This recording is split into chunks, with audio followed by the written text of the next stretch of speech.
Bruno é un burro con B, Vicky unha vaca que se escribe con V, Guille un gato orgulloso de representar o G. 12 personaxes dan vida ás principais dificultades da nosa ortografía. O seu creador é o pontevedrés Ramón Guinarte. Ele é o autor de SIO, o Sistema de Intelixencia Ortográfica, un programa que atalla de raíz as dúbidas á hora de escribir. Cada letra vai ter un personaxe que a representa. É un personaxe animado, que ten nome e que lle vai gustar moito ao noso cerebro.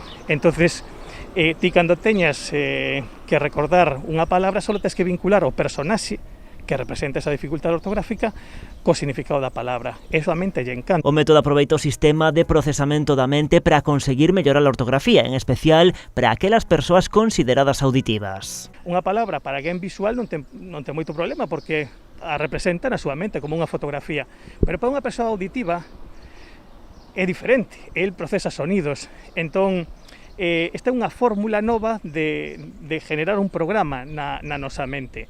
O que se lle dá é vida a esas palabras. O programa foi creado polo Instituto de Neurociencias e Alto Rendemento de Pontevedra e está disponible en formato papel e conta tamén cunha versión interactiva. O seu creador di que calquera das versións serven de adestramento válido para calquera momento e para calquera idade. Aí o que vas a facer é eliminar 300 dificultades ortográficas dunha forma fascinante, é dicir, porque calquer neno en cuestión de segundos estaría eliminando as dificultades de 5 en 5, solo con ver unha lámina, ves nesa lámina vinculadas as palabras que entrañan dificultades cos personaxes.